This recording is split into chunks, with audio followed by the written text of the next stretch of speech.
Toujours locataire? A annoncé mon père à toute la table. Ta sœur a 3 maisons. Tu es la honte de la famille. Ma mère a opiné du chef. Toute la table m'a fixé. J'ai attendu. J'ai posé mon téléphone. Écran vers le bas. Mon père l'a pris. Il a blêmi. Mon père a annoncé que j'étais la honte de la famille entre la dinde au marron et la purée de patates douces. Le timing, comme toujours, n'était pas son fort. Il y avait 11 personnes à table. Je les ai comptées de la même manière que je compte tout, automatiquement, avant même d'en avoir besoin. Mon père en bout de table, ma mère à sa gauche, Mathilde et son mari Damien disposés comme dans une vitrine en face de moi. Puis divers oncles, tantes, et un cousin dont j'étais presque certaine qu'il n'avait pas prononcé une phrase complète en ma présence depuis 2009. La table faisait la fierté de ma mère, avec sa nappe en lin repassée. La belle vaisselle, un centre de table fait de tranches d'oranges séchées et de pommes de pin qu'elle avait vu sur Pinterest et mis 3 semaines à recréer. Elle m'en avait parlé au téléphone en septembre. J'avais écouté. J'écoute toujours. 3 maisons, a dit mon père. Il regardait Mathilde quand il l'a dit, mais les mots m'étaient destinés, à la manière dont certaines personnes lancent des objets, en faisant semblant de regarder ailleurs au moment de lâcher prise. Ta sœur a 3 maisons. Et son petit dernier rentre en grande section à l'automne. C'est ça, construire sa vie. Il a pris son verre de vin. L'a reposé sans boire. Et puis, il y a toi. Mathilde a fait ce qu'elle fait toujours quand papa nous compare. Une petite expression prudente, pas tout à fait une grimace. Pas tout à fait un sourire, conçu pour communiquer qu'elle est gênée pour moi tout en restant personnellement intouchable. Elle la perfectionne depuis notre adolescence. Je lui accorde ça. C'est techniquement sans faille. Papa, a-t-elle dit. Le mot faisait un gros travail diplomatique. Je ne dis que la vérité. Il a écarté les mains. Le geste d'un homme qui considère la franchise comme une vertu qu'il accomplit pour le bien des autres. Toujours locataire. 38 ans. Claire, le petit dernier de ta sœur a déjà une assurance vie et une chambre complète de chez Roche-Beaubois. Toi, qu'est-ce que tu as? 11 personnes m'ont regardé. J'ai été assise à cette table toute ma vie. Je connais son grincement spécifique quand mon père se penche en arrière. La façon dont le plafonnier accroche les verres à eau en cristal et jette de petits arcs-en-ciel sur le lin. Le son que fait ma mère quand elle veut parler. Puis se ravise, une douce inspiration. Retenue. Puis relâchée par le nez. Elle a fait ce son maintenant. Je l'ai entendu clairement. Tu es la honte de la famille. Il l'a dit presque doucement. Ce n'est pas une attaque. C'est un père qui veut le meilleur pour sa fille. Damien, le mari de Mathilde, qui avait passé la majeure partie de l'apéritif à m'expliquer ce qu'était le patrimoine immobilier, a hoché la tête lentement, comme s'il témoignait de quelque chose de profond. Ce que j'ai ressenti à ce moment-là n'était pas ce que les films voudraient vous faire croire. Il n'y a pas eu de bouffée de chaleur. Pas de vision floue sur les bords. Ce que j'ai ressenti ressemblait davantage à la sensation d'un calcul, à la complétion d'un chiffre final, s'affichant au bas d'une longue colonne de nombres. Une confirmation. Cette immobilité particulière qui ne vient pas du calme, mais de la certitude. J'ai regardé mon téléphone sur la table, à côté de mon assiette. L'écran était noir. Dans mes emails, non lus depuis que j'y avais jeté un coup d'œil 1 heure plus tôt, se trouvait un objet que je connaissais déjà par cœur. Paiement reçu 47 200 € résidence Les Ormes novembre. Leur adresse. Leur immeuble. Mon immeuble. J'ai pris ma fourchette et j'ai coupé un morceau de dinde. Encore du jus, a demandé ma mère à personne en particulier, tendant déjà la main vers la saucière. Ce que mon père ne comprend pas à mon sujet, n'a jamais compris en 38 ans d'efforts vains pour me cerner, c'est que je ne me dispute pas en temps réel. Ça n'a rien à voir avec de la lâcheté. Les disputes en temps réel coûtent cher. Vous dépensez une énergie que vous ne récupérez pas. Vous dites des choses qui sont approximativement justes, plutôt que précisément justes. Et vous donnez à l'autre la satisfaction de vous voir réagir. J'ai appris cela jeune. Je l'ai appris, en fait, à cette même table. Mathilde avait 11 ans quand elle a peint une série d'aquarelles que mes parents ont accrochées dans le couloir. De petites peintures, des fleurs et des oiseaux. Le genre de chose qui rend très bien en photo et qui ne veut rien dire. Cette même année, j'ai remporté la 2e place aux Olympiades régionales de sciences pour un projet sur la filtration de l'eau. Je suis rentré à la maison avec un ruban et un certificat signé par une juge dont je me rappelle encore le nom. Mon père était dans le salon avec des invités. Il a jeté un coup d'œil au certificat. « Mets ça dans ta chambre », a-t-il dit. « On a du monde. » Je l'ai mis dans ma chambre. J'ai mis beaucoup de choses dans ma chambre après ça. Je suis devenu très doué pour les pièces où personne n'entrait, le travail dont personne n'était témoin. Des progrès qui ne laissaient aucune trace sur les murs de cette maison. Il s'avère que c'est une excellente façon de se constituer un portefeuille immobilier. Mais j'anticipe. La conversation est passée à autre chose, comme c'est souvent le cas, quelqu'un a parlé de rugby. Damien a enchaîné avec une histoire sur son handicap au golf. Mathilde a demandé une recette à ma mère. Et je suis resté assise avec ce silence qui s'était installé dans ma poitrine, j'ai mangé mon dîner et je n'ai plus regardé mon téléphone. Il y a un plaisir spécifique à savoir quelque chose que personne d'autre dans la pièce ne sait. Je n'en suis pas exactement fier. Mais je ne vais pas prétendre que ça n'existe pas. À un moment donné pendant le dessert, mon père y est revenu. Il a l'habitude de faire ça, lancer une chose. La laisser respirer, y revenir pour s'assurer qu'elle a pris racine. Il m'a demandé, avec le ton patient de quelqu'un qui gère une déception sur le long terme, si j'avais réfléchi à l'idée de parler à Damien des opportunités dans son entreprise. Damien a levé les yeux de sa part de tarte. On pourrait avoir quelque chose côté administratif, a-t-il dit. C'est un poste de débutant, mais ça met un pied dans la porte. J'ai souri. Je garde ça en tête. Ma mère m'observait. Elle observe toujours. Ma mère. Elle observe de la même façon que les animaux dans les champs ouverts observent, constamment, silencieusement, sans jamais se détendre complètement. Ce qu'elle fait de ce qu'elle voit, je ne l'ai jamais vraiment compris. J'ai tendu la main vers mon téléphone. Je l'ai retourné face contre table, l'écran contre le lin, et je l'ai posé entre le verre à eau et l'assiette à dessert, là où n'importe qui pouvait l'atteindre. Et je me suis excusé pour aller chercher du café. Je veux être précise sur cette partie, car la précision compte. Je n'avais pas planifié ce qui s'est passé ensuite. J'ai pris une seule décision, poser le téléphone.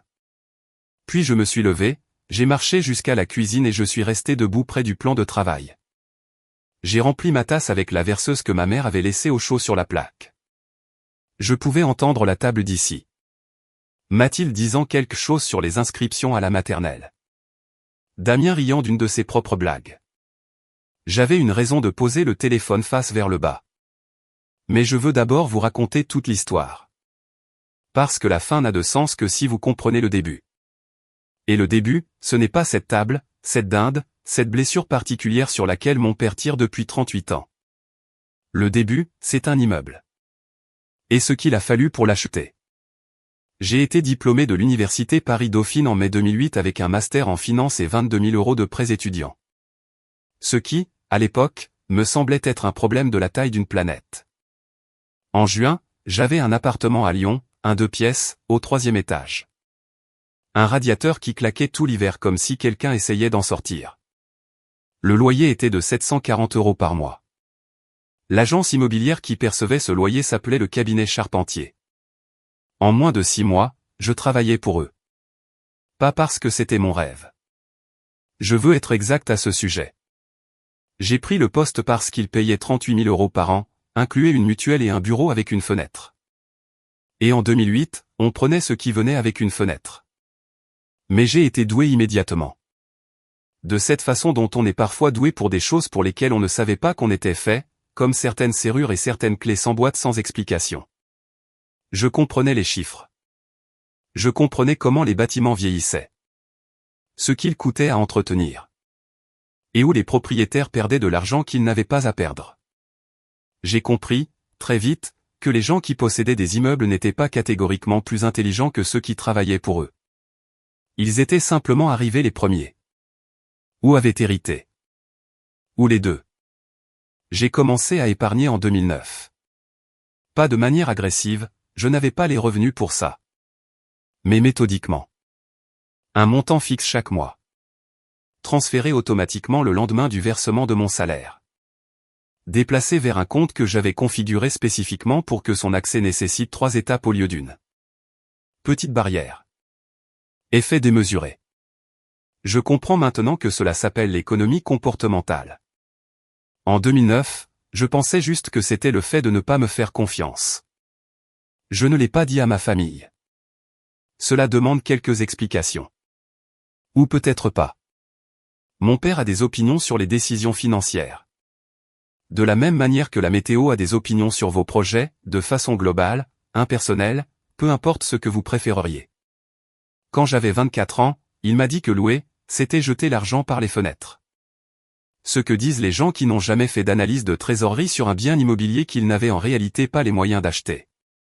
Quand j'avais 26 ans, il m'a suggéré de chercher à épouser quelqu'un de stable, ce qui, a-t-il précisé, signifiait quelqu'un avec du patrimoine. Quand j'avais 27 ans, il m'a transféré un article sur les femmes qui attendaient trop longtemps pour prioriser les choses importantes. Par quoi il entendait, dans l'ordre, mariage, accession à la propriété, enfant. L'article venait d'un site web dont je n'avais jamais entendu parler et ne citait aucune source. J'ai arrêté de discuter de finances avec lui à peu près au moment où j'ai arrêté de discuter de la météo. Les deux conversations suivaient le même schéma et arrivaient à la même destination. J'ai acheté mon premier bien immobilier en 2012. Un duplex à la Croix-Rousse, 2 logements, un locataire déjà en place, l'autre vacant et nécessitant des travaux. J'ai utilisé 31 000 € de mon propre argent pour l'apport et j'ai emprunté le reste. Le logement vacant avait besoin d'un nouveau chauffe-eau, de refaire le sol de la salle de bain et d'être repeint entièrement. J'ai fait la peinture moi-même sur 3 week-ends. J'ai confié le chauffe-eau et le sol à un artisan nommé Philippe, qui facturait des tarifs honnêtes et se présentait à l'heure dite. Ce qui, d'après mon expérience, est plus rare que n'importe quelle certification professionnelle. J'avais un locataire dans le 2e logement en octobre. Le duplex générait un flux de trésorerie positif de 340 € par mois après impôts et charges. Ce n'est pas un chiffre spectaculaire. Je veux être clair là-dessus. 340 € par mois ne changeront pas votre vie. Mais ça change la vitesse à laquelle votre vie change. Ce qui est différent. Et avec le temps, c'est plus important. J'ai fondé Horizon Investissement en 2013. J'ai rempli les papiers moi-même. Payé les frais au greffe. Ouvert un compte bancaire professionnel dans une banque de la rue de la République. Le nom ne venait de nulle part en particulier. Une combinaison de sons qui ne portait aucune signification personnelle. Ce qui était exactement le but. Je voulais quelque chose qui puisse figurer dans les registres publics sans se faire remarquer. Les gens cherchent leur propre nom.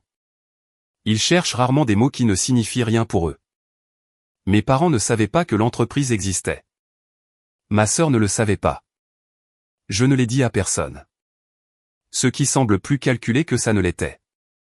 Au début, je ne l'ai dit à personne simplement parce qu'il n'y avait rien à dire, un seul duplex.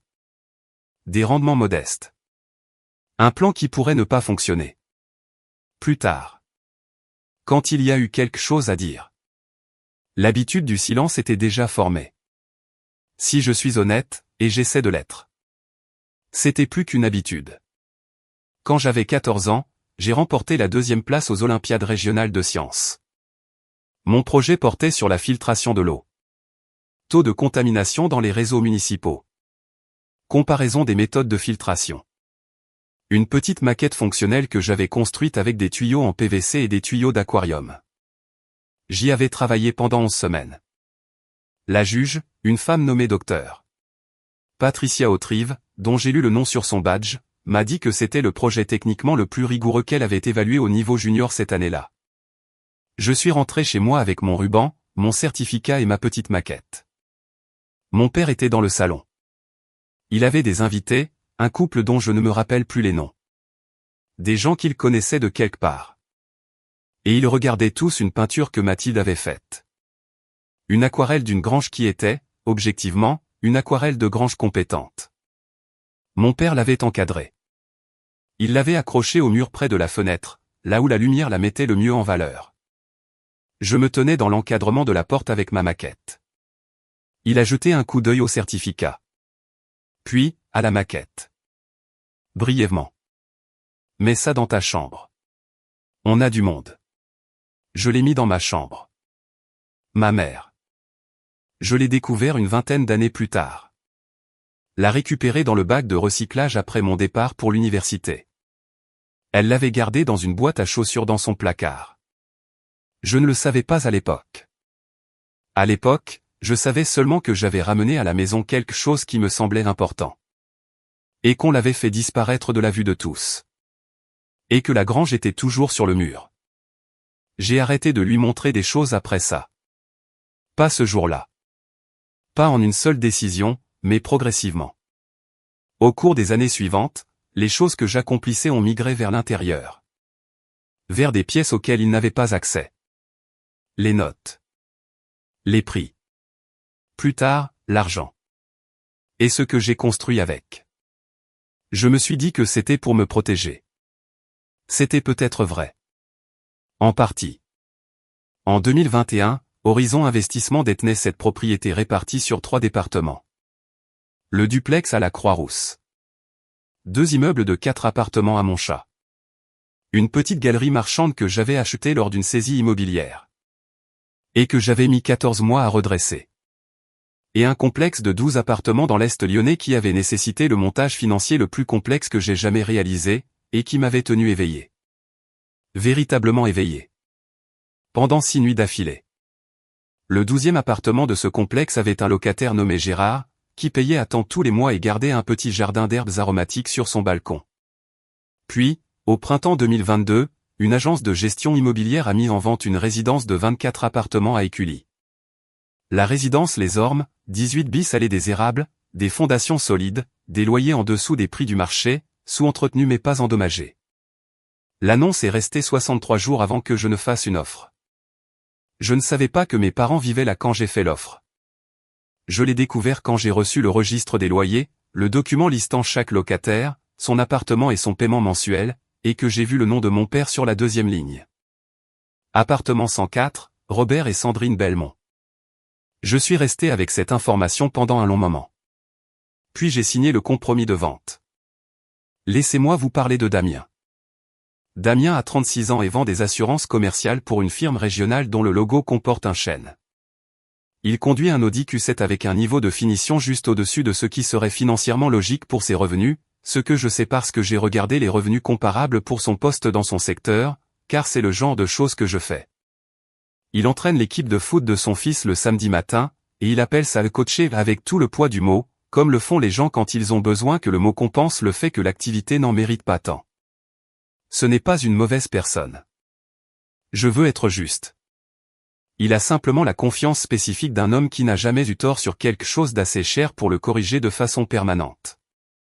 Il avait aussi, apparemment, des opinions sur l'immobilier. Ce que les gens ne comprennent pas, disait-il, c'était 20 minutes avant le discours de Thanksgiving de mon père, pendant que la dinde finissait de cuire et que tout le monde était debout dans la cuisine avec un verre de vin, c'est que la plus-value, c'est le nerf de la guerre. Le flux de trésorerie, c'est secondaire. Il faut penser à la direction que prend la valeur, pas à l'endroit où elle est actuellement. Il me disait ça à moi. Spécifiquement à moi. J'ai hoché la tête. Par exemple, sur notre 3e acquisition, on est déjà à plus 14% depuis l'achat. 14. Il a levé 2 doigts, puis en a ajouté 2 autres. Apparemment pour illustrer le chiffre 14. C'est un capital que tu ne peux pas obtenir en bourse. Ai-je dit. Tu investis dans quelque chose, niveau placement? Un peu, ai-je dit. Tu devrais regarder du côté des SCPI si tu veux t'exposer sans les mots de tête de la gestion. Faible barrière à l'entrée. C'est bien pour il a fait une pause. Par générosité. Point les gens qui débutent. Je vais vous dire, avec la plus grande sincérité, que ce fut l'une des conversations les plus techniquement intéressantes auxquelles j'ai jamais participé d'un point de vue purement observationnel. Damien avait, en l'espace de 90 secondes, inversé le profil de risque réel de l'investissement axé sur la plus-value par rapport à celui axé sur les flux de trésorerie. Citer un gain latent comme s'il s'agissait d'un revenu. Recommander un produit conçu pour les investisseurs passifs à quelqu'un qui possède 24 logements locatifs. Et utiliser l'expression aux barrières à l'entrée ou pour signifier le contraire de ce qu'elle veut dire. C'est très utile, ai-je dit. Je vais me renseigner. Il avait l'air satisfait. Au moment où nous nous sommes assis pour manger, Mathilde avait pris position. C'est le seul mot pour ça, une position. Parce que cela ressemble moins à s'asseoir à une table qu'à prendre ses marques sur une scène. En face de moi, flanqué de Damien et de la chaleureuse lumière du plafonnier qui accrochait ses cheveux d'une manière que je soupçonnais de ne pas être accidentelle. Elle a entamé la performance particulière qu'elle joue depuis que nous sommes enfants. Qui est la performance d'une femme qui a tout, qui le sait, et qui se sent sincèrement désolée que vous ne l'ayez pas. Elle a interrogé ma mère sur sa hanche. Elle a admiré le centre de table d'une manière assez spécifique pour paraître sincère. Elle a mentionné, 2 fois, dans un contexte qui le justifiait presque, que leur plus jeune était en avance pour son âge. Elle a fait tout cela avec la fluidité de quelqu'un qui a tellement intériorisé son rôle qu'elle ne le vit plus comme une performance. Ce qui est, je le reconnais, le plus haut niveau de performance possible. Mon père l'a regardée comme il la regarde toujours. Avec quelque chose qui n'est pas tout à fait de la détente, mais qui s'en rapproche le plus, un relâchement au niveau des épaules. La qualité particulière d'attention qu'une personne accorde à quelque chose qu'elle considère comme un accomplissement. Il a construit sa vie autour des preuves visibles des choses. Une aquarelle encadrée sur un mur. Une fille avec 3 maisons. Mathilde a rempli le verre d'eau de ma mère sans qu'on le lui demande. Elle a toujours été comme ça, a dit mon père. À personne en particulier, en la regardant. Juste bonne. Le mot a atterri comme il l'avait prévu. Après la dinde, après le discours de mon père, pendant l'intervalle où les assiettes étaient débarrassées et que la tarte n'était pas encore arrivée, Damien a trouvé un second souffle sur le sujet de la valeur immobilière. Le secteur des Cully est complètement fou en ce moment, a-t-il dit. À la table en général. Sandrine, votre résidence là-bas. À combien sont les charges de copropriété? Parce que ce quartier. Nous sommes locataires, a dit ma mère. C'est vrai, c'est vrai. Il a hoché la tête. N'empêche, avec la plus-value dans ce quartier, celui qui possède cet immeuble est assis sur une mine d'or. C'est quoi l'agence de gestion? Parce que si jamais vous vouliez acheter. Horizon Investissement, ai-je dit. Il m'a regardé. C'est la société de gestion, ai-je dit. Pour l'immeuble. Ah. Il a sorti son téléphone, probablement pour faire une recherche, puis a été distrait par autre chose et l'a rangé. Je l'ai regardé faire, j'en ai pris note, et je n'ai rien dit. À l'autre bout de la table, mon oncle Gilles, le frère aîné de mon père, un électricien à la retraite qui possède 2 chiens et un bateau de pêche, et qui, d'après mes observations, n'a jamais rien dit qui ne soit ni nécessaire ni factuellement correct. Mangeait sa dinde avec l'attention concentrée d'un homme qui ne s'intéressait pas du tout à la conversation autour de lui. Il avait conduit 4 heures pour ce repas. Il en avait pour son argent. À un moment donné pendant qu'on débarrassait les assiettes, j'ai croisé le regard de Mathilde. Ça a duré moins de 2 secondes. Assez longtemps. Dans ce regard se trouvait quelque chose que nous n'avons jamais dit à voix haute. Quelque chose qui a été vrai toute notre vie et le sera probablement toujours, qu'elle sait que la performance est une performance, que je sais qu'elle le sait, et qu'aucune de nous n'a jamais trouvé le bon moment ni peut-être le bon langage pour y faire quoi que ce soit. Elle a détourné le regard en premier. Elle le fait toujours. Je ne lui en veux pas, ce qui surprend les gens qui supposent que je devrais, mais je le comprends. Mathilde a trouvé un système très tôt, une façon d'être dans cette famille qui l'a gardée en sécurité, lui a valu des louanges, et lui a coûté des choses qu'elle ne peut probablement pas encore nommer. J'ai trouvé un système différent. Aucune de nous n'a choisi la famille dans laquelle elle est tombée. Nous avons simplement choisi différemment comment y survivre. La différence, c'est que je sais exactement ce que j'ai choisi, et pourquoi. J'ai pris mon verre de vin. Mon père regardait Damien expliquer quelque chose à mon oncle Gilles. Gilles écoutait avec l'expression d'un homme laissant passer quelque chose sur lui, comme la météo. Ce quelque chose était la théorie de Damien selon laquelle les décisions sur les taux d'intérêt de la Banque Centrale Européenne étaient en réalité bonnes pour les investisseurs immobiliers si on les comprenait correctement, ce que Damien sentait clairement être son cas. Gilles a croisé mon regard, a regardé Damien, est revenu vers moi, n'a rien dit. J'ai légèrement levé mon verre. Il est retourné à sa dinde. C'est ça le truc avec les dîners de mon père. Ils ont une structure, la même structure qu'ils ont toujours eu, une ouverture, un milieu, un retour. il avance son argument, puis il le laisse respirer, et puis, quand la table est presque passée à autre chose, il le reprend. Il fait ça depuis que je suis enfant. Je ne pense pas qu'il sache qu'il le fait. Je pense qu'il ne se sent tout simplement pas accompli tant que le message n'a pas été reçu de la manière dont il l'avait prévu. Il n'avait rien reçu de ma part. Pas un tressaillement. Pas une ligne de défense. Pas la non-réponse diplomatique et prudente que Mathilde perfectionne. Pas le souffle retenu de ma mère. J'avais mangé ma dinde.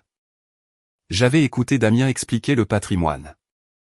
J'avais levé mon verre en direction de Gilles. Je ne lui avais rien donné à se mettre sous la dent. Donc je savais, avec la certitude de quelqu'un qui étudie un schéma depuis 38 ans, qu'il n'avait pas fini. Je suis allé à la cuisine pour chercher du café et j'ai laissé mon téléphone sur la table. Écran vers le bas. Le froid m'a saisi quand je suis sorti. Décembre dans le Rhône. Pas le froid dramatique de janvier. Pas quelque chose que vous décririez à qui que ce soit. Juste un froid plat, gris, qui se pose sur votre visage et vous rappelle que l'hiver ne demande pas la permission. La lumière du Porsche de ma mère était allumée. Plus bas dans la rue, un Père Noël gonflable se dégonflait lentement sur la pelouse d'un voisin. Penchant d'un côté. Ayant l'air de la façon dont j'imagine que la plupart des gens se sentent à la fin du repas de Noël. J'avais dit à ma mère que j'avais laissé quelque chose dans ma voiture. Je n'avais rien laissé dans ma voiture. La voiture était garée au bout de l'allée, derrière l'Audi de Damien. Je suis monté dedans et j'ai fermé la porte. Je suis resté assise, moteur éteint. Avec ce calme qui survient quand vous vous retirez d'une pièce pleine de monde. Pas le silence total, on peut entendre le quartier. Un chien quelque part. Une télévision à travers la fenêtre de quelqu'un. Mais une qualité d'air différente. Un air qui ne joue aucun rôle. Mon téléphone était dans la poche de mon manteau depuis que je l'avais pris en sortant. Je l'ai regardé maintenant. La notification était toujours là. Non lue. Telle que je l'avais laissée quand j'y avais jeté un coup d'œil avant le dîner. Je l'ai ouverte. Horizon Investissement Paiement reçu. Résidence Les Ormes. 18 bis Allée des Érables. Montant. 47 200 €. Date. 1er novembre. 24 logements. Leur appartement est le 104. Rez-de-chaussée. T3. Donne sur le parking. Je n'y suis jamais entré. J'ai examiné les carnets d'entretien, nouvelle climatisation réversible en 2021. Un équipement de salle de bain remplacé au printemps. Une légère infiltration d'eau autour de la baie vitrée que mon gestionnaire a réglée en septembre. Je connais la superficie. Je connais le loyer qu'il paie. Qui est de 1 680 € par mois. Ce qui est en dessous des prix du marché pour le secteur. Parce que le propriétaire précédent n'avait pas actualisé les baux depuis 6 ans. Et j'ai décidé, quand j'ai acquis le bâtiment, de maintenir les loyers existants stables pour les 12 premiers mois. Il y a 18 mois, j'ai pris cette décision. J'ai levé les yeux de mon téléphone. Le pare-brise avait commencé à s'embuer légèrement sur les bords. Et dans le rétroviseur, je pouvais voir le rectangle de mon propre visage. Indistinct aux marges. Plus clair au centre. La lumière du Porsche de la maison de ma mère atteignait le bout de l'allée et s'arrêtait là. Dehors, il n'y avait que l'ambre du lampadaire. Et le gris d'un ciel qui n'avait pas encore décidé ce qu'il voulait faire. J'ai regardé mon visage dans le rétroviseur pendant un long moment. C'est la partie que je ne raconte pas aux gens. Pas parce que c'est honteux. Exactement. Mais parce que c'est compliqué, d'une manière qui ne se compresse pas bien dans la version de cette histoire que je me raconte depuis des années. La version où je suis la personne qui a construit quelque chose en silence. Qui n'a rien demandé à personne. Qui n'avait besoin d'aucun public. Cette version est vraie. Et elle n'est pas non plus la vérité complète. Ce qui est le type de mensonge le plus fiable, celui avec une fondation factuelle et solide. Voici ce que je pensais. Dans le parking. Dans le froid. Je pensais au fait que je connaissais l'adresse de mes parents depuis 18 mois. Je connaissais leur loyer. Le numéro de leur appartement.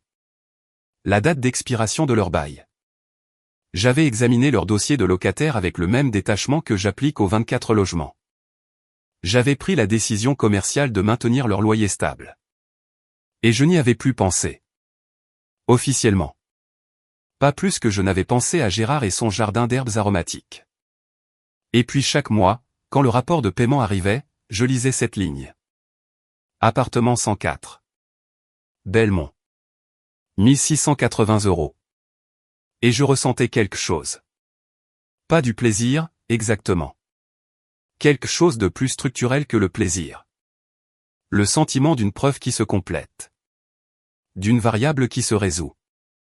Mon père, qui avait passé 38 ans à cataloguer mes échecs pour un public composé de quiconque voulait bien rester assis assez longtemps, me faisait un chèque tous les mois depuis 1 an et demi. Pas à mon nom. À Horizon Investissement. Mais à moi. Je m'étais dit que je ne leur avais rien dit parce que je protégeais mon entreprise. Parce que la famille et la finance ne font pas bon ménage. Et j'avais vu assez de litiges d'héritage en droit immobilier pour savoir que les mélanger est la façon dont on perd ce qu'on a soigneusement construit. C'est vrai. C'est une vraie raison. Mais dans le parking, dans le rétroviseur, avec le pare-brise embué et le Père Noël qui se dégonflait plus bas dans la rue, j'ai arrêté de prétendre que c'était la seule raison. Je l'avais voulu. Pas abstraitement. Pas hypothétiquement. J'avais voulu une chose précise, que mon père le découvre. Pas que je le lui dise. Parce que le lui dire lui donnerait l'occasion de répondre. De l'encadrer. De prendre l'information et de la réassembler sous une forme qui lui convenait. Mais qu'il le sache, tout simplement. Qu'il détienne cette connaissance sans aucune aide de ma part. En public. Devant les gens. Sans avoir d'endroit où la mettre. J'avais gardé ce secret comme on retient sa respiration. Et la question qui restait avec moi dans le parking était une question à laquelle je n'avais pas de réponse claire. Ce qui est inhabituel pour moi, et donc inconfortable. La question était la suivante.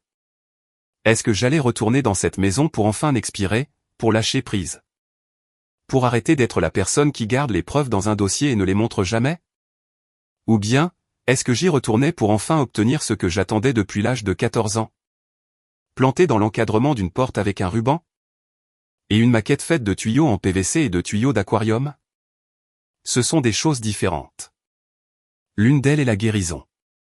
L'autre, c'est encore attendre quelque chose de lui. Je suis resté avec ça pendant un moment.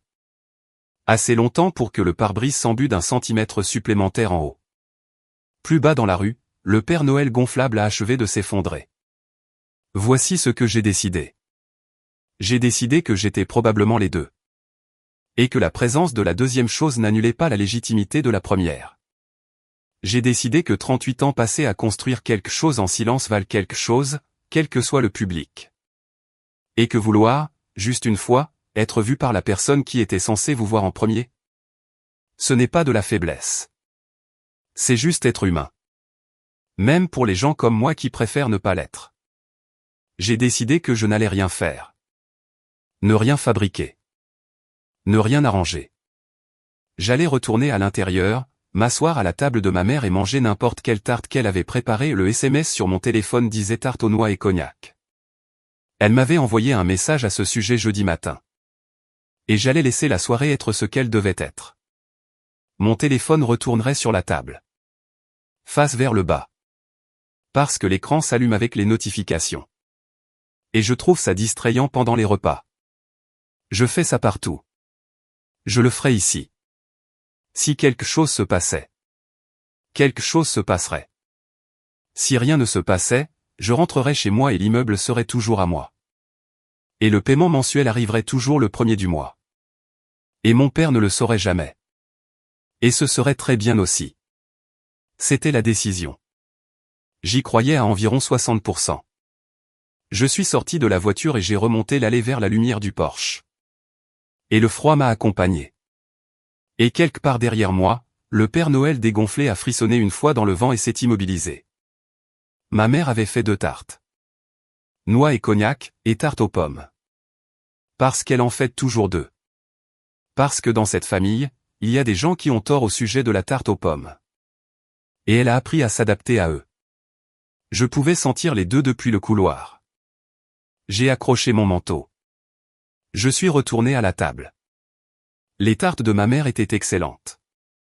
Ce n'est pas une mince affaire, selon mon évaluation. La pâtisserie exige une relation spécifique avec la précision. Que tout le monde n'a pas, la volonté de suivre les variables exactement. De résister à l'improvisation. De comprendre que ce que vous voulez et ce que la recette exige ne sont pas toujours la même chose. Ma mère n'est jamais allée à l'université. Elle a passé 40 ans à l'intérieur de cette famille, de la même façon que l'eau passe du temps dans un verre, façonné entièrement par le récipient. Essentiel, inaperçu jusqu'à ce qu'elle disparaisse. Mais elle peut faire une pâte à tarte de mémoire, dans le noir. Et ce sera parfait à chaque fois. Elle a posé la tarte aux pommes devant moi, sans demander. Elle sait laquelle je prends. C'est une façon de voir aussi. J'y ai réfléchi. La table s'était réorganisée comme le font les tables après le plat principal, les coudes sur le lin, le vin resservi, la décontraction de ceux qui ont assez mangé pour que leur défense se ramollisse. Mon oncle Gilles avait changé de place pour s'asseoir à côté de moi, troquant la proximité avec Damien contre la proximité avec la tarte aux noix, ce que j'ai respecté comme décision. De l'autre côté de la table, Mathilde montrait quelque chose à ma mère sur son téléphone, la maternelle, j'ai déduit. Des photos de la classe. Ma mère se penchait avec toute l'attention qu'elle accorde aux petits-enfants, au centre de table, et à très peu d'autres choses. Mon père a mangé sa tarte en 4 bouchées minutieuses et a posé sa fourchette. Je l'ai regardé faire sans avoir l'air de regarder, une compétence que j'ai développée très tôt et que je n'ai jamais cessé de trouver utile. Il a un tic, une manière particulière de croiser les mains sur la table quand il a fini de manger et qu'il est prêt à reprendre, et il l'a fait maintenant. Les doigts entrelacés. Les avant-bras sur la nappe. J'ai parlé à Bernard Lemaire le mois dernier, a-t-il dit. Bernard Lemaire est un homme que mon père mentionne périodiquement depuis 20 ans. Il possède une chaîne de magasins de bricolage dans le centre de la France. Il était au lycée avec mon père. Tous les quelques années, son nom refait surface dans les conversations comme un emblème de quelque chose, le fait d'y arriver, de savoir ce qui compte, du succès particulier que mon père trouve lisible. Il a commencé avec un seul magasin, a dit mon père. Maintenant, il en a 11. 63 ans. Son fils travaille avec lui. Sa belle-fille s'occupe de la compta. Il m'a regardé. La famille, a-t-il dit. Ils ont construit quelque chose de vrai. J'ai mangé ma tarte. Claire. Sa voix a légèrement changé, le registre qu'il utilise quand il a décidé que la patience exige de reconnaître directement l'existence de l'autre personne. Je ne dis pas ces choses pour être cruel. Tu le comprends. Je sais, papa. Je l'ai dit parce que quelqu'un doit le faire. Au bout de la table, Gilles s'est resservi du café. Il l'a fait avec la neutralité concentrée d'un homme qui a entendu des variations de cette conversation pendant 6 décennies et qui a fait la paix avec le fait que sa participation n'est ni demandée ni utile. Damien. Mon père s'est tourné. Tu as mentionné quelque chose tout à l'heure. Au sujet de l'entreprise. Damien s'est redressé. C'est ce que fait Damien quand mon père s'adresse directement à lui, une petite élévation physique. Comme un chien qui entend son nom. Ouais. Absolument. On a du mouvement du côté administratif. Un rôle de coordinateur, quelque chose comme ça. Il m'a regardé. Franchement, Claire, ça pourrait te correspondre. Ça te ferait entrer dans une structure. Des avantages. La stabilité, ce genre de fondation, c'est important à ton. Il a cherché brièvement le mot. À ton stade. Mon stade. J'ai passé 10 ans à structurer le financement d'acquisitions immobilières commerciales.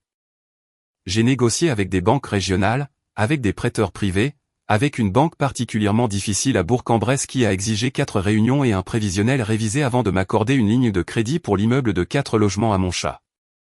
Je possède une licence d'agent immobilier et une certification en gestion immobilière, et j'ai lu plus de rapports d'évaluation environnementale que je n'en recommanderais à quiconque cherchant à préserver sa foi en l'optimisme humain. Quelle est la fourchette de salaire, ai-je demandé. Damien a donné un chiffre. C'était 4 200 € de moins que ce que sa place de parking à la résidence Les Ormes me rapporte chaque année. Pas son appartement, sa place de parking. Celle non couverte, à côté du local poubelle, qui se loue 85 € par mois parce que c'est la place la moins désirable du lot. Ça mérite réflexion, ai-je dit. Mon père a hoché la tête, satisfait, de la façon dont les gens sont satisfaits quand ils ont arrangé quelque chose. Il avait fait un geste envers mon avenir, et ce geste n'avait pas été refusé. Et dans sa comptabilité, cela constituait un progrès. Il a pris son vin. Ses épaules se sont relâchées d'une fraction. C'était le moment que je voyais se construire depuis le début de la soirée. Pas la déclaration initiale, qui était brusque, ciblée et bruyante, de la façon dont mon père est bruyant quand il veut être entendu. Mais cette chose plus calme, l'offre prolongée, l'aide accordée, le problème que j'incarnais transmis à quelqu'un avec un chêne sur le logo de son entreprise. Il avait fait ce qu'il était venu faire. Il avait été généreux. Il avait été un père. Il avait fini. Je l'ai laissé finir pendant un instant. Puis j'ai plongé la main dans la poche de mon manteau, qui était accroché au dossier de ma chaise, et j'ai sorti mon téléphone. L'écran s'était allumé 2 fois pendant le dîner, je l'avais senti. De la façon dont on sent les vibrations quand on s'efforce spécifiquement de ne pas penser à quelque chose. Je l'ai retourné. 2 notifications, toutes 2 automatisées, rien d'urgent. Je l'ai posé sur la table. Entre le verre à eau et l'assiette à dessert. L'écran vers le bas. Posé dans l'espace où le lin avait été lissé à plat par la main de ma mère. Je fais ça à chaque repas. À chaque table. Dans chaque restaurant, chaque salle de conférence et chaque réunion de signature de contrat où j'ai été au cours des 5 dernières années. L'habitude de l'écran vers le bas. Ce n'est pas du théâtre. C'est juste ma façon de fonctionner. Mais c'était la table de ma mère. Et les mains de mon père étaient juste là. Excusez-moi, ai-je dit. Je vais me reprendre du café. J'ai reculé ma chaise, je me suis levé et j'ai marché vers la cuisine. Et les voix derrière moi ont continué, Mathilde demandant quelque chose à Damien. Ma mère proposant à Gilles de se resservir. La texture ordinaire de la table se réassemblant autour de mon absence. Et j'ai pris la verseuse sur la plaque. Et j'ai rempli ma tasse. Et je suis resté un instant près du plan de travail. Dans la lumière de la cuisine. Qui est fluorescente. Et un peu trop vive. Et qui a été un peu trop vive toute ma vie.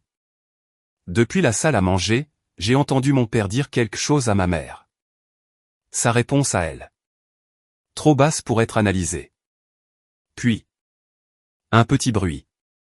Le bruit spécifique, si vous l'avez déjà entendu. D'un téléphone qu'on ramasse sur une surface dure. Le cliquetis plat du verre et du métal contre le lin et le bois. Je ne me suis pas retourné. J'ai ajouté de la crème à mon café. La bonne quantité, je connais la bonne quantité sans mesurer. De la même façon que ma mère connaît sa pâte à tarte.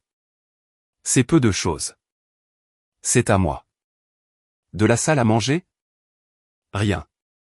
Un silence qui était différent des silences qui l'avaient précédé. Avec une texture que je ne peux décrire, même maintenant, que comme la texture de quelque chose qui se termine. J'ai pris ma tasse de café. Je suis retourné vers la table. J'ai su avant même d'atteindre la porte.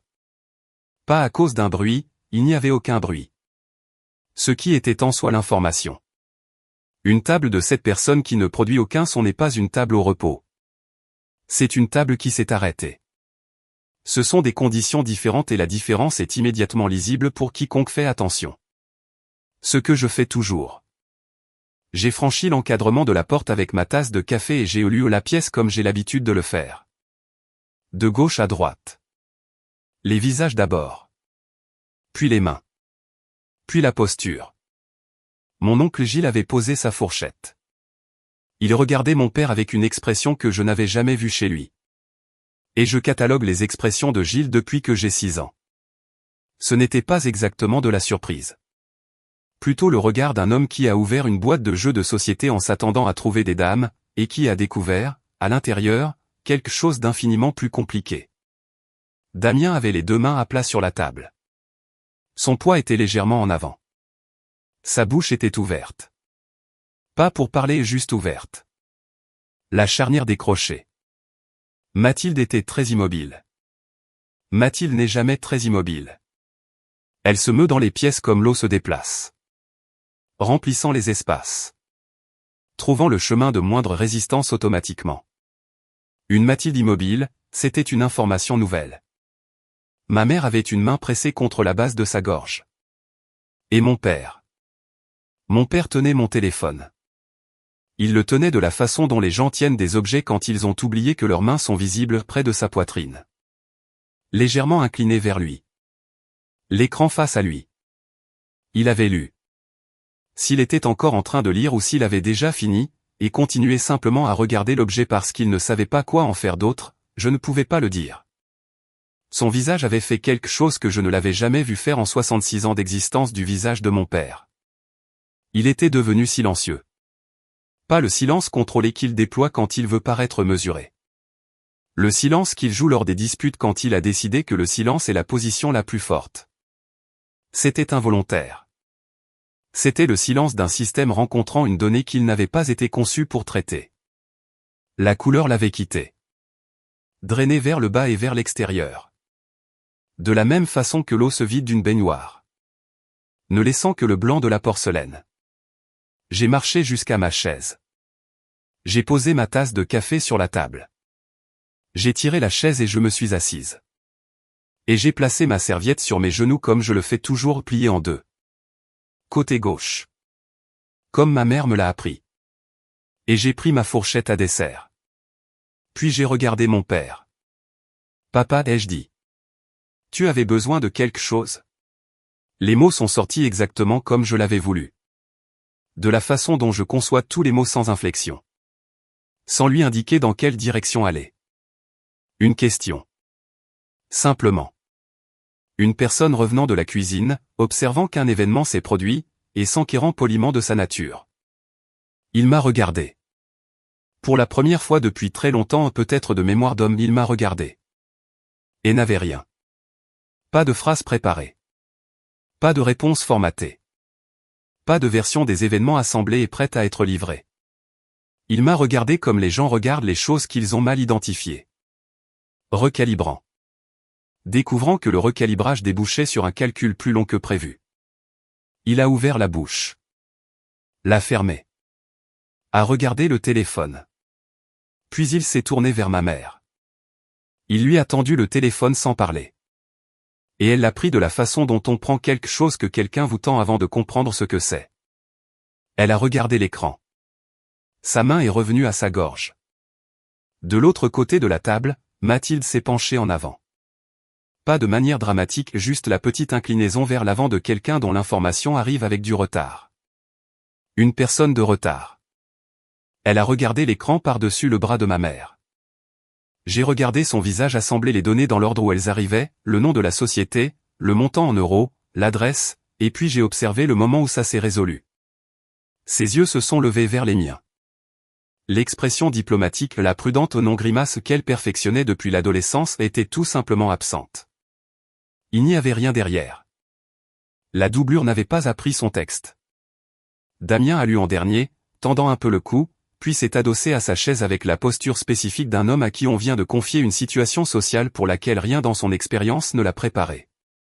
Gilles n'avait pas bougé. Il a regardé mon père. Puis le téléphone. Puis moi. Il a tendu le bras vers la tarte aux noix et s'est coupé une autre part. Personne n'a parlé. Je veux être précise sur la durée de ce moment. Parce que la précision est le seul outil que je possède pour cette chose particulière.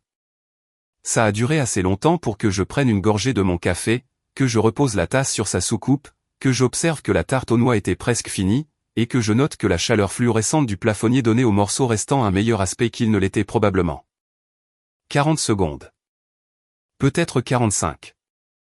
Mon père a dit, Claire. Sa voix est sortie de travers. Pas de travers comme une voix qui ment. De travers comme une voie dont l'architecture sur laquelle elle s'appuie habituellement a été compromise. Un mur porteur retiré. C'est. Il s'est arrêté. A repris. C'est l'agence de gestion pour. Oui, ai-je dit. Juste ce seul mot. Il a regardé à nouveau le téléphone. L'adresse qu'il a écrite sur des formulaires pendant 6 ans. Qu'il a donnée aux pharmacies, aux cabinets médicaux et à la préfecture. L'adresse qui arrive sur son relevé bancaire chaque mois comme un prélèvement. Le montant si familier qu'il en est devenu invisible. Comme le deviennent les montants familiers. C'est à toi, a-t-il dit. Ce n'était pas une question à la fin. Il l'avait commencé comme une question, mais c'était arrivé comme autre chose. Un constat. Un verdict lu à voix haute dans un tribunal vide. Oui, ai-je dit. Ma mère a fait ce son. Celui que j'entends depuis toujours, l'inspiration retenue. Relâchée par le nez. Mais plus longue cette fois. Tremblante sur les bords. Mathilde n'a rien dit. J'ai senti qu'elle me regardait, mais je n'ai pas croisé son regard. Je regardais mon père parce que c'est ça le truc avec les moments qu'on a imaginés, ils ne ressemblent pas à l'imagination. La version imaginée avait des contours nets. Celle-ci n'en avait pas. Ce n'était qu'un homme à une table, 66 ans, tenant un téléphone qui avait réorganisé quelque chose qu'il pensait comprendre. Et la réorganisation se produisait en temps réel, devant moi, devant son frère et sa femme et son enfant chéri et l'homme avec le logo en forme de chaîne. Et il n'y avait aucune version de ça pour laquelle j'aurais pu me préparer, même en sachant pendant 18 mois que c'était possible. J'ai pris ma fourchette. J'ai fini ma tarte. La tarte aux noix avait disparu. Gilles avait pris le dernier morceau pendant que le reste de la table était occupé à autre chose, ce qui m'a frappé, dans la partie de mon cerveau qui ne cesse jamais totalement de faire des calculs, comme étant la bonne décision, prise au bon moment. Par la seule autre personne à la table qui comprenait la valeur d'une ouverture. Mon père a reposé le téléphone. Il l'a posé précisément là où il l'avait trouvé, entre le verre à eau et l'assiette à dessert, l'écran tourné vers le bas, exactement comme je l'avais laissé. Puis il a croisé les mains sur la table, doigts entrelacés, avant-bras sur la nappe. Pour la première fois en 38 ans, il n'avait rien à dire. Je lui ai laissé ça. Le silence était à lui. Je n'allais pas le remplir. Il y a des choses qu'on construit pendant des années. On pose les fondations, on monte les murs. On tire l'électricité, et on attend. Et puis un jour, on remet les clés et on s'en va, et le bâtiment tient debout ou il ne tient pas. Mais de toute façon, votre part du travail est terminée. J'avais remis les clés. J'avais fini. Voici ce que j'attendais qui se passe ensuite. J'attendais que mon père parle. Qu'il trouve, quelque part dans ses 66 ans d'infrastructure, l'infrastructure qu'il avait construite exactement pour ce genre de situation. L'infrastructure consistant à avoir des opinions et à les livrer une phrase qui lui permettrait de recadrer ce qu'il venait de voir. Il est doué pour ça. Il y a passé sa vie. Le recadrage, c'est sa botte secrète. Prendre l'information entrante. La retenir brièvement. La renvoyer à la table sous une forme qui restaure la hiérarchie d'origine. Je l'ai vu le faire avec des pertes d'emploi et des divorces, et une faillite dans la famille élargie qu'il a réussi à transformer, au cours d'une seule conversation, en une histoire sur la résilience. J'attendais le recadrage. Ce que j'ai eu, c'est 8 minutes de silence de mon père. Je sais que c'était 8 minutes parce que je regardais l'horloge sur le micro-ondes, visible par la porte de la cuisine depuis ma place. C'est le même micro-ondes que mes parents possèdent depuis 1994.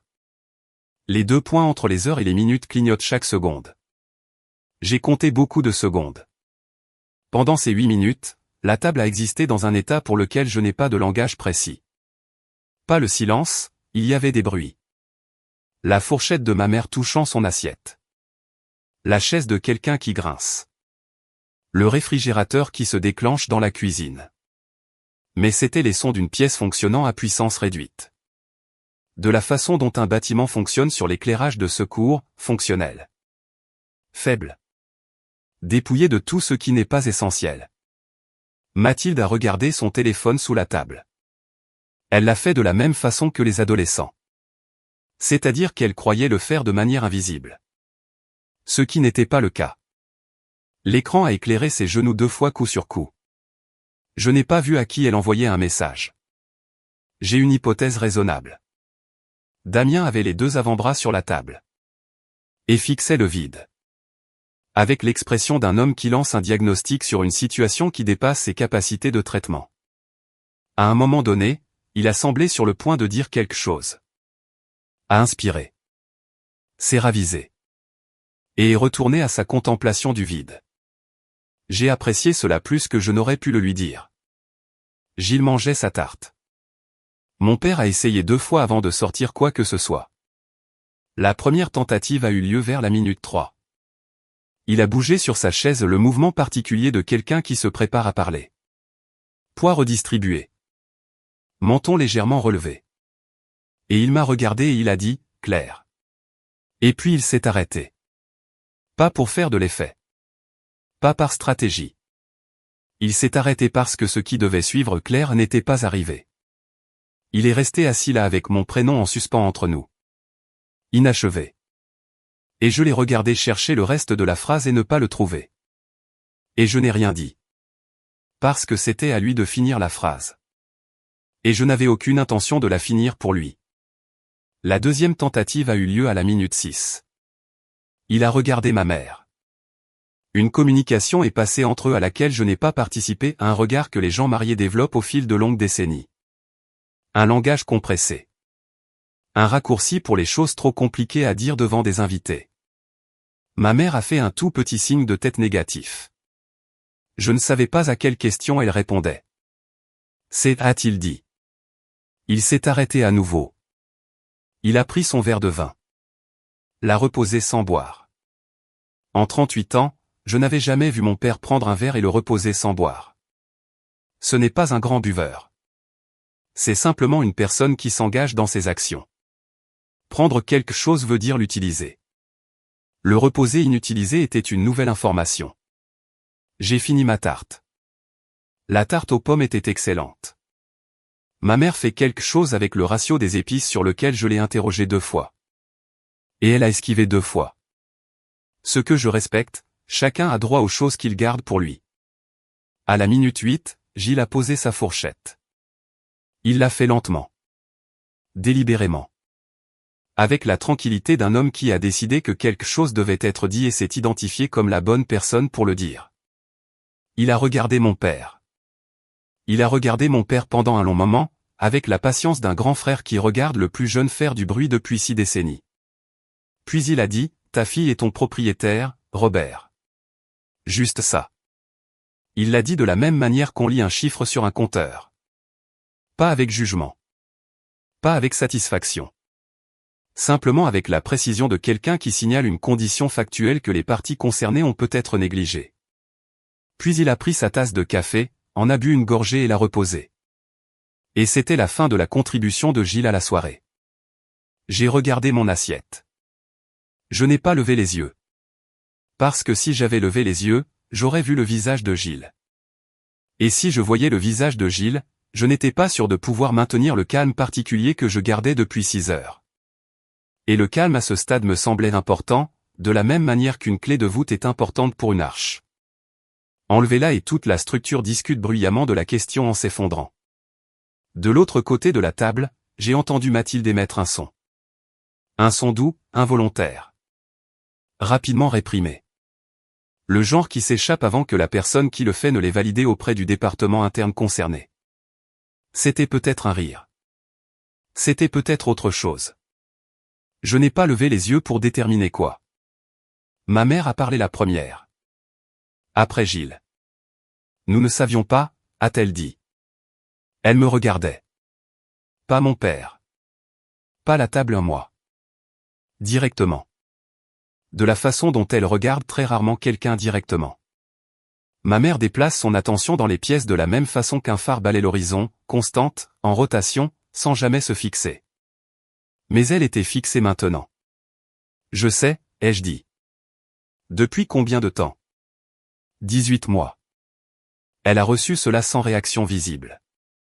Ce qui est en soi une sorte de réaction, si vous la connaissez.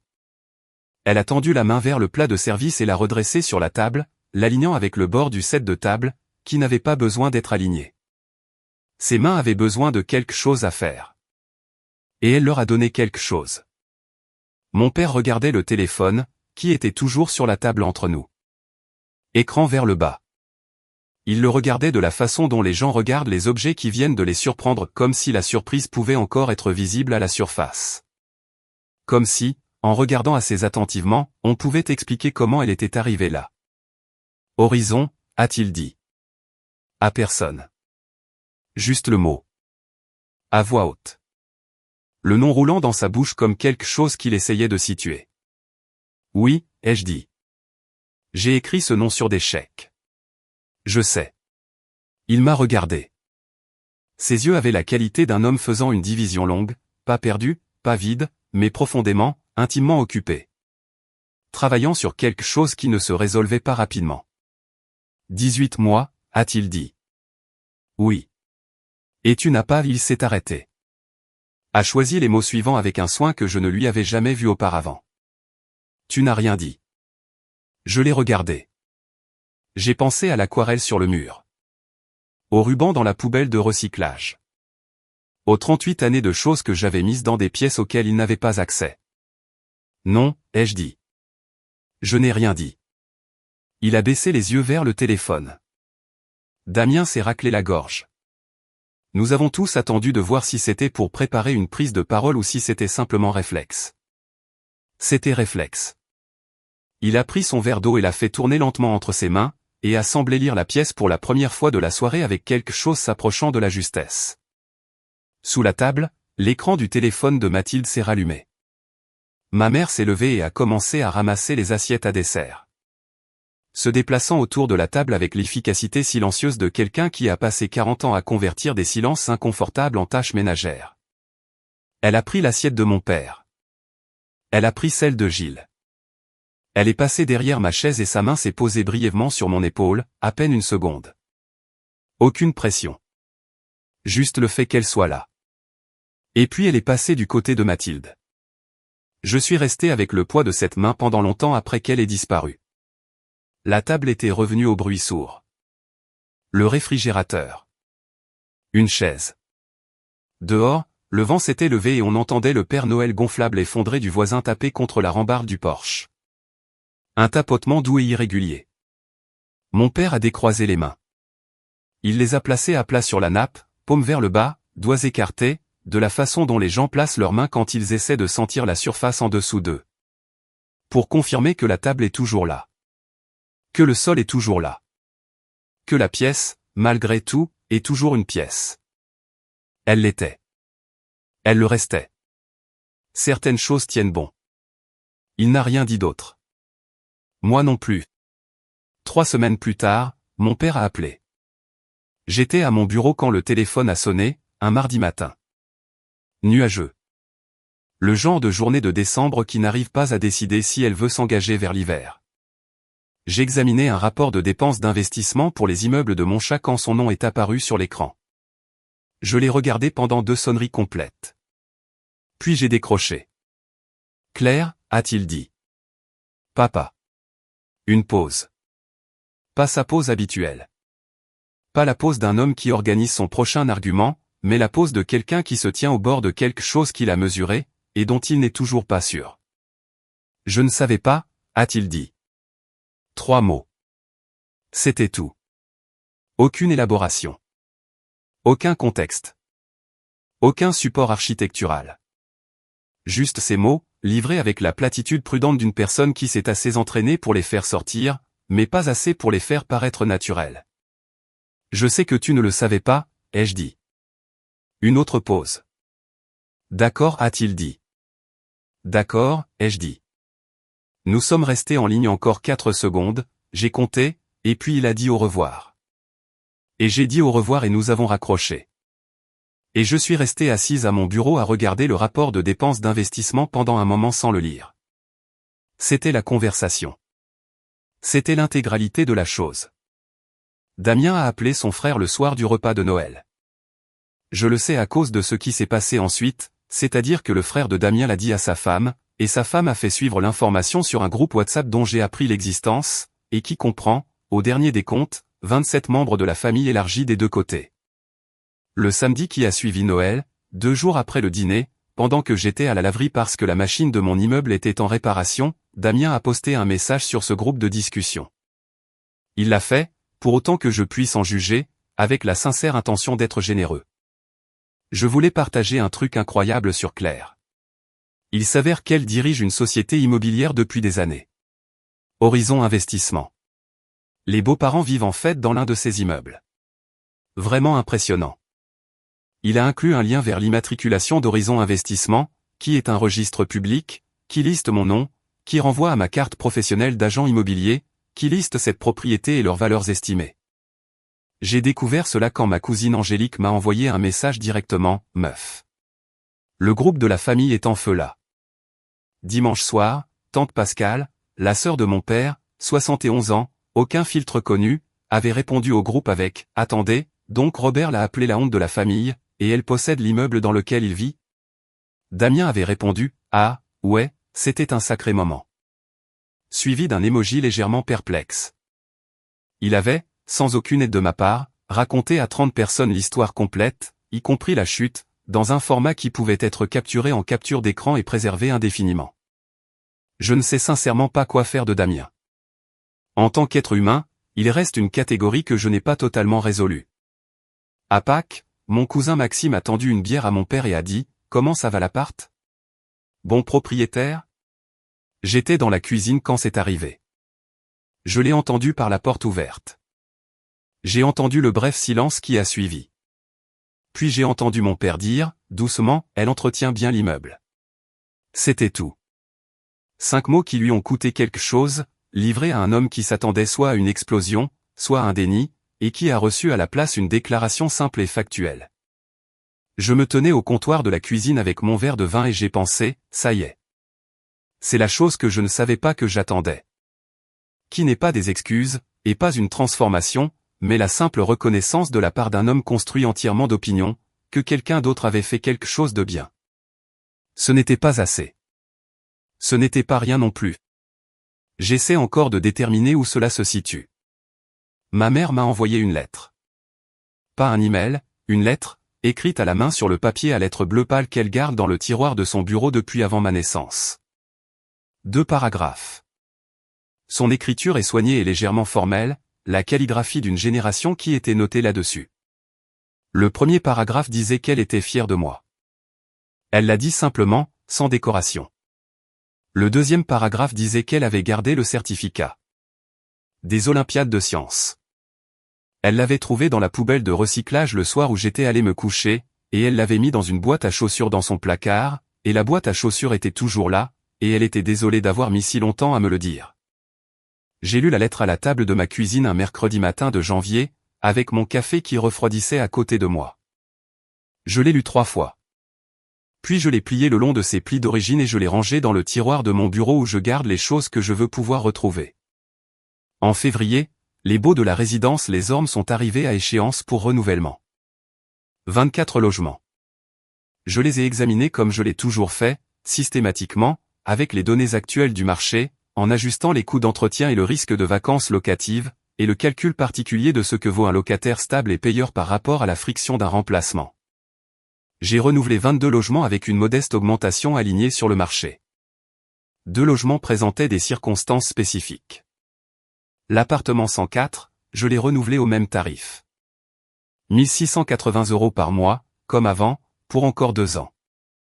Je n'ai pas appelé mon père pour le lui dire. J'ai géré ça via mon gestionnaire immobilier, de la même manière que je gère tout. Et la confirmation est arrivée à leur adresse. Et c'était tout. Ce n'était pas du pardon. Je veux être précise à ce sujet. Parce que je pense que la précision compte ici plus qu'elle ne le fait d'habitude. C'était une décision commerciale, un locataire stable à long terme dans un appartement au rez-de-chaussée vaut plus que la différence entre son loyer actuel et le marché. C'est le calcul. C'était aussi autre chose. Je n'ai pas le mot exact pour ça. Quelque chose de l'ordre de choisir de ne pas utiliser une chose que vous avez le droit d'utiliser. Pas parce que vous avez oublié que vous l'avez. Parce que vous avez décidé, après mûre réflexion, que l'avoir est suffisant. Mon appartement est au 4e étage d'un immeuble que je possède également, ce qui est un fait que je trouve discrètement amusant, de la même façon que je trouve la plupart des choses discrètement amusantes, en privé, sans en faire toute une histoire. C'est un 2 pièces. Des lignes épurées. Une belle lumière le matin. Une cuisine que j'ai remplacée petit à petit sur 4 ans, jusqu'à ce qu'elle devienne la cuisine que je voulais vraiment. J'ai une cafetière qui prend 4 minutes, et un fauteuil de lecture que j'ai payé trop cher et que je n'ai jamais regretté une seule fois. Sur le mur près de la fenêtre, j'ai accroché une seule chose. Un certificat encadré, légèrement jauni sur les bords, signé par une juge nommée docteur. Patricia Autrive. Deuxième place. Olympiade régionale de sciences. 2001. Ma mère avait raison de dire que ça valait la peine d'être gardée. Elle a raison sur la plupart des choses. Elle a juste passé 40 ans dans une maison où cela n'avait pas d'importance. Et j'ai passé 38 ans à devenir quelqu'un pour qui ça en a, et peut-être que c'est ce que je construisais depuis le début. Pas le portefeuille immobilier, pas les preuves, pas le moment à table où la couleur a quitté le visage de mon père. Juste une pièce qui m'appartient entièrement, où les choses que je porte rentrent à la maison.